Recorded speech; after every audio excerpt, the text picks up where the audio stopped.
7-0 was the Guardians' win. So 8:05 tonight, they will play them again. And 7:35 is when your pregame coverage will begin here on the Buzzard. Cavs are off tonight. Game 5 is tomorrow night, 7 o'clock, back in Boston. Of course, Celtics are up 3-1 in that series. So 7 o'clock tomorrow night, Cavs, Celtics. You'll hear that down at WTAM 1100. But Guardians baseball tonight on MMS. If you want to get yourself some appropriate gear, we got the new Buzzard shirts. Yeah, those are great. They're great. I put it on my story if you want to see it. Where'd you go? I'm getting mine you're getting yours so you can show everybody. Yeah, there you go. Yeah. There you go. The WMMS Buzzard Wild Thing T-shirts. Yeah. It's got the glasses on, right? Lightning. It's a nice little detail.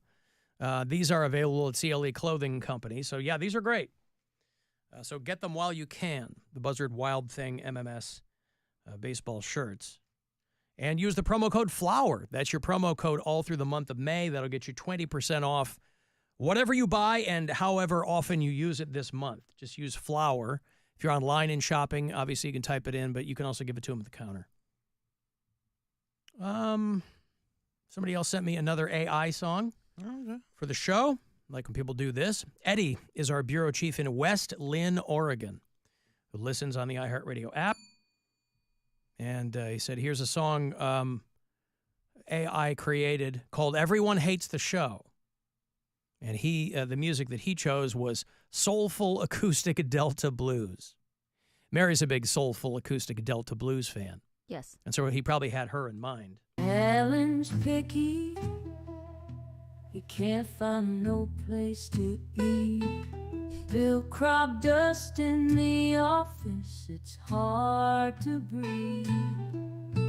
Mary moved away, left us all to grieve. And pound cake's gone, it's hard to believe. The Alan Cox Show. It's a love-hate thing they say, but we all agree. It's a mess that won't go away.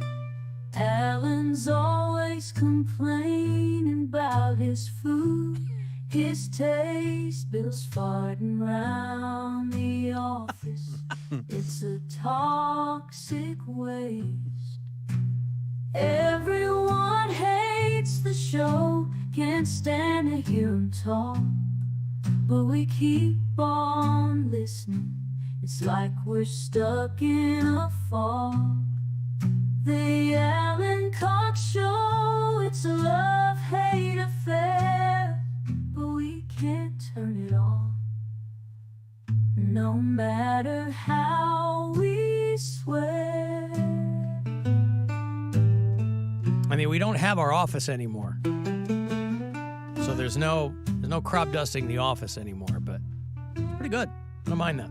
I like it. I can't place what actual human female artist that sounds like, though. The voice that it rendered sounds very similar to a female artist right now who's very good. And I can't for the life of me. It's not Casey Musgraves. It's I don't know. It's Amanda Macy Shires or Cusgraves? somebody like that. What's that? Macy Cusgraves. Casey Musgraves? I do like Macy Cusgraves. That's pretty good, too. So anyway, thank you. People like typing stuff into these AI programs and then kicking them back. That is from Ed, who is our bureau chief in West Lynn, Oregon. I don't know where that is. If that is suburban Portland, maybe? It's right there on the river, across from Oregon City. Yeah, that is South Suburban Portland. So thanks. Appreciate that. Did you see the picture of the guy who his neighbors complained about his boat in his driveway? Did you see and did you see that? Painted a boat. He painted a boat on the fence that they made him put up. Very funny. That is an A-list troll. Yep.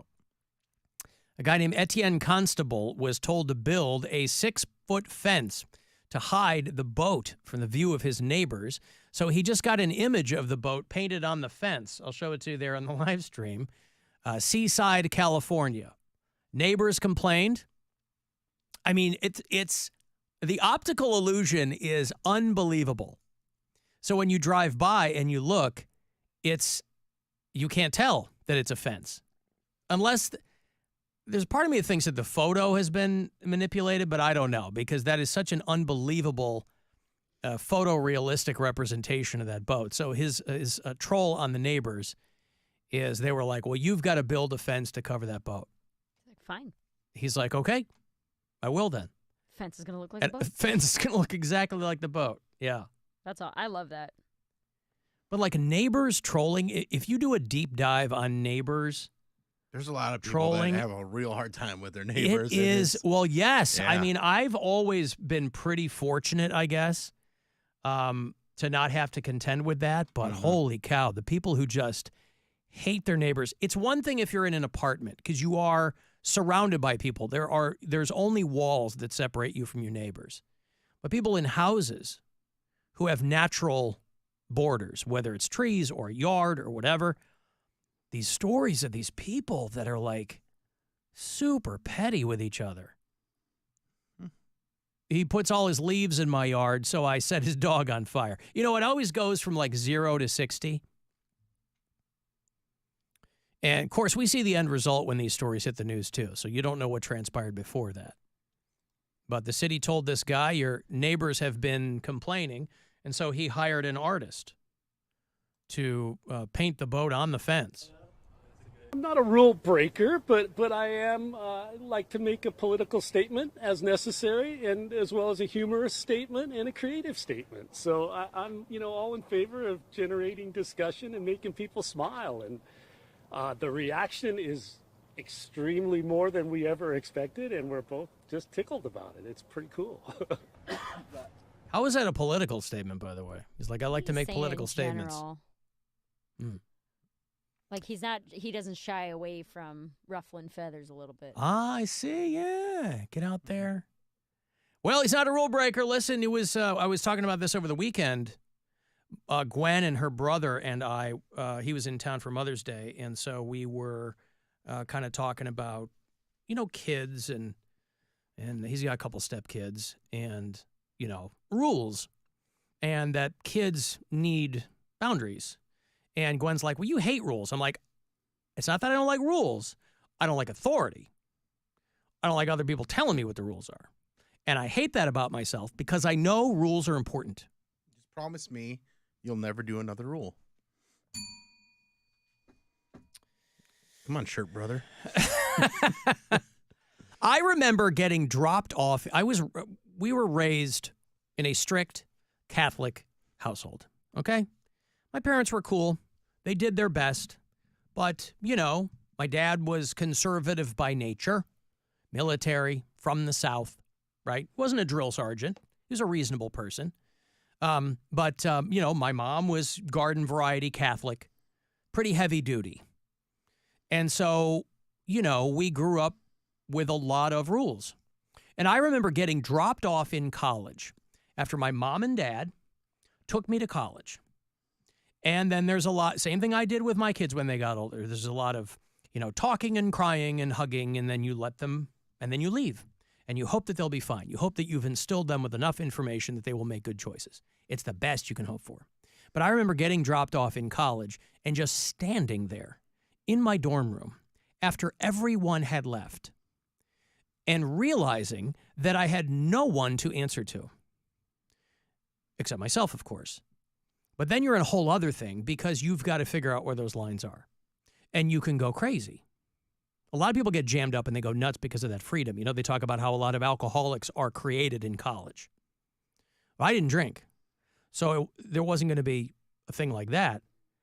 But it was when you're standing. Did you have that, Mary, when you went to college? No. I know we didn't have a lot of rules to begin with. You didn't?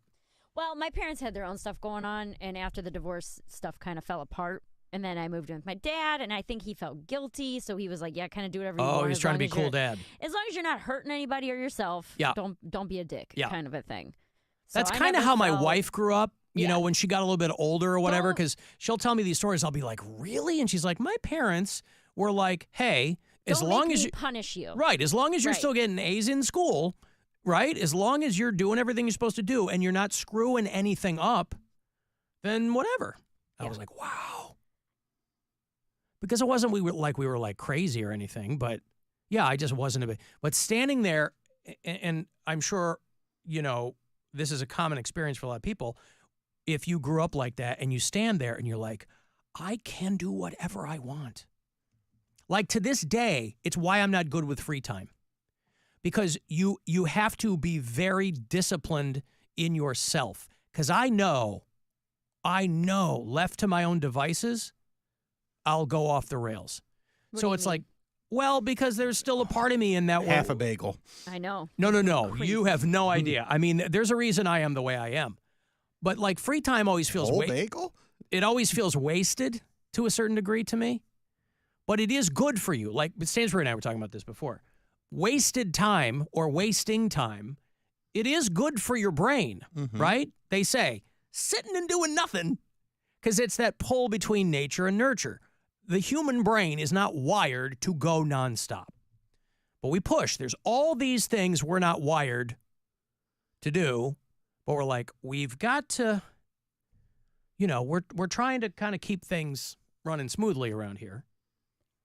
And anyway, I got off on a tangent there. That guy painted a boat on his gate. He wanted to twist the knife a little bit. I got money here. It's $1,000. It is courtesy of the Buzzard Bookie. We're giving it away like it's not even ours, because it's not. But I hope that it will soon be yours. So good luck. This is your chance to bet with the Buzzard Bookie and win $1,000 now. Enter this nationwide keyword at WMMS.com. Bills. That's bills. Enter it now at WMMS.com. Alan, that guy might not be a rule breaker, but he is a little stinker. Do you think you go wild with free time because you have so little of it? No, I don't go wild with free time. That's what I'm saying. But you said if left to your own devices, you would. Do you think it's because you don't get enough of it? Here's what I mean by my own devices. I said a long time ago that if I had been, let's say, when I was playing in bands, if I had been in a band that had become successful, I would be dead. So left to my own devices, I mean like I need structure. I need a structure in my life. A lot of times when I was growing up, it was my family. Now it's my family, I'm trying to set a good example for my older kids and my younger kids, like my wife, my child, that kind of stuff. If it was just me, and for periods of time it was, that ain't a good place to be. So the very little free time part, yeah, that can get annoying, but that's not, you can deal with that. A lot of people don't have a lot of free time. But, you never know how much you've got either. So I'm like, I don't like wasting. But then, like I said, there's that part of your brain where you go, just sit and stare, right? Stare. I'm not somebody who's terrified to be alone with my own thoughts. So it's not that. It's just, I always feel like you're kind of like that. I always feel like there's something I should be doing. Yeah. Because that's all I've ever known. So I'm like, well, there'll be weekends where Gwen will go, she and Nora have to go see her parents or something in Michigan, and I'm here, and she goes, you should just go do something. I go, I don't even know it. What does that even mean? What does that even mean? I come into work. I catch up on stuff. Or I go to the movies. But that's like 2 hours. So better than none. Huh? Yeah, it's Better than something. none. Yeah, it's great. No, it's fine. I love it. But guy's political statement was because the city made him put his fence up. Oh, that's what constitutes a. Well, okay, I get. Alan, Trucker John, King of I-71. Hey, I was going through some old episodes, and you brought up Jenna from Poland, and you mentioned that maybe you would bring the feral cats into the studio. If you did that, you would be canonized, put in for sainthood, be the coolest guy on the planet. Those kids would remember that for a lifetime. Just saying, you're the man. Does he know Jenna died? Doesn't sound like it. Okay, no. I think I might have mentioned her, our friend Jenna from Poland, who passed away some time ago. She was in this band of developmentally disabled kids called the Feral Cats. And I go, oh, maybe sometime we'll have, but she was literally our only connection to that band. Those kids do not know who I am, nor would they care. I mean, they were like doing gigs. They were like playing in bars and clubs and They're playing out on the patio at a sandwich joint or something, but that's fun. They don't need me. But no, she was literally my only connective tissue to that band. And John, if you didn't know that she passed away, I'm sorry to tell you, she did. But it was a beautiful ceremony. Muskie Casgraves sang for her, and it was beautiful. Yeah, so whatever. Thank you, John. Yeah, I don't know what to tell you. I was reading about the Japanese diet. You know, all these stories about Ozempic, and they're like, what is Japan doing right? Rice. Well, that's part of it. Fish. Yep, that's part of it. Lot of fish, yeah. But like there are no, well, at least Serving sizes. in this study group, you know, they were studying, because Japan has one of the world's lowest obesity rates, right? This country, we're practically manufacturing it. But in Japan, their obesity rate is about 4%. In this country, it's almost half. And there are more developed countries around the world that are becoming like us and fewer that are becoming like Japan. And so these people were looking at this thing. They're like, how are they doing what they do and not using things like Ozempic and Wegovy and all these weight loss drugs? And they were studying schools. And they said there are no overweight children in these Japanese schools. And they were asking the kids what they like to eat. And one girl said, I like broccoli and I like green vegetables. And a boy said, I love rice because the rice has protein and you can have a very strong body. And he's flexing his little biceps and all that. And then you get a little further into the article and you're thinking, wow, these are still human beings, right? Cultures can be different, but these are still people. They're still little kids. Still little kids. And then you get further into the article and they're like, oh, and Japan also has a law that requires annual waistline measurements for adults. What happens if you are over your measurement? You get referred to counseling that you have to go to. You go to fact. You gotta So go to again, fact that's something that Fat tax. that works, right? I mean, Yeah. that's something you could never do that over here because, you know, Well, wait a minute. my though, but freedoms, but don't they also have like a super high suicide rate?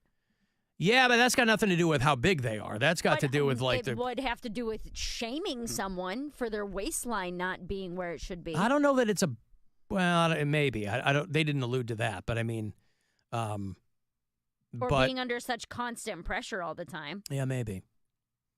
Yeah, again, it's a culture that's very steeped in like honor and, you know, and so hot on the heels of this, I guess people in the UK must have read the same thing and they're like, you know what? That is not a bad idea.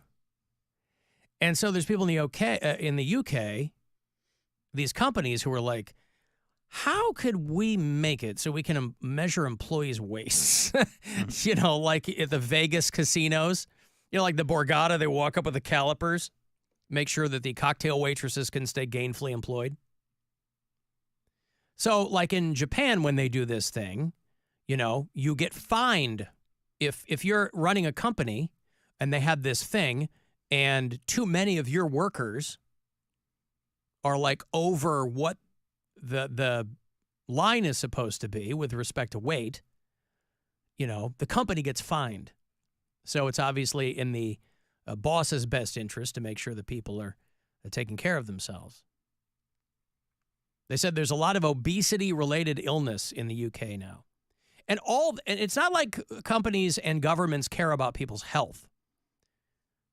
Make no mistake, that's got nothing to do with it. They are only concerned about productivity. So they're like, well, if people are sick or too fat to work, then who's going to do all this work? So it's not like they're concerned about people's weight. They're concerned about who's doing the god-awful job I'm paying you next to nothing to do because you're out sick. Now, again, you can't even fathom in the United States something like this happening. You get sued immediately. Sued immediately, yes. I mean, you know, even what do the Vegas casinos say? Their loophole is we don't hire waitresses, we hire entertainers or we hire models. Right. And we would like models to look a certain way. So, you know, the U.S. used to be an outlier in this stuff, but over the past few years or decade, we've really started to export obesity. You're welcome. Doing our Yeah, part. that's right. So I don't know.